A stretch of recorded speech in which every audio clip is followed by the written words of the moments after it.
Lauren, it is just about 7:03. We are following breaking news in Hartford this morning. I want to speak directly to my capital city neighbors. If you live in the city, you're smelling this smoke. That is all because crews are on the scene of an overnight fire on Ashley Street. Yeah, we've even been smelling the smoke here at Fox 61. We have Fox 61's Julia LeBlanc live out at the scene, and she's joining us now with the very latest. Hey, Julia.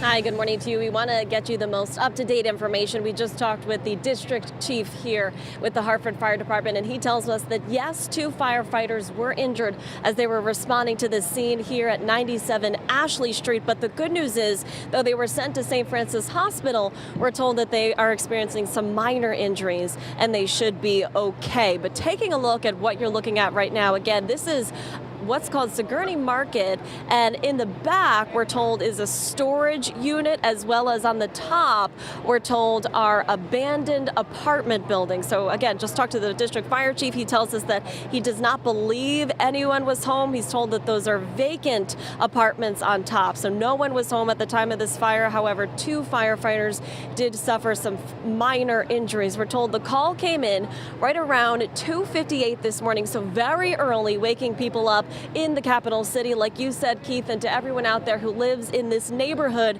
just smelling that smoke billowing over the top of this building. The chief tells us that this was a massive response, partially because the top of this building, it's pretty old here, it's made out of metal. So he says that's what's been difficult in fighting this fire. Again, now here for 4 hours, just putting out hot spots every now and then because the top of this roof is metal, which makes it a little bit difficult to put out the fire. But they did a good job. They responded within 4 minutes, we are told, to this entire situation. We are waiting to hear what caused this fire. Right now, they are just on the defense mode, once again, putting out these hot spots. But soon, an investigator will come onto the scene. They'll take a second look throughout the building, just triple check to make sure that nobody is inside, though they don't believe anybody is inside. And then it'll take probably days or even weeks to figure out what caused this fire. But they're going to have a lot of things to sift through. It's completely damaged inside of that building, just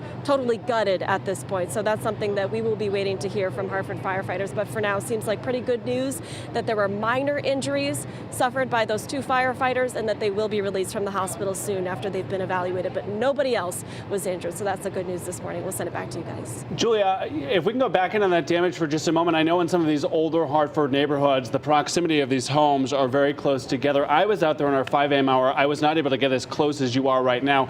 Any indication that any of that had spread to any of those surrounding properties at all?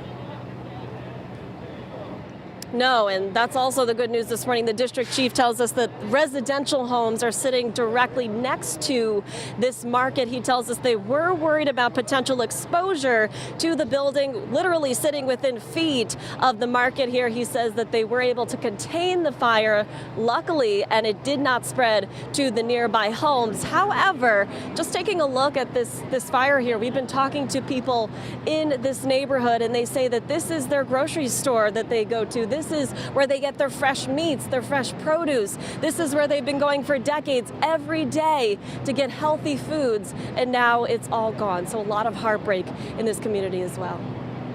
All right, Julia, appreciate that insight. We are wishing those firefighters all the best, and we will check back in with you in just a little bit. Thanks so much.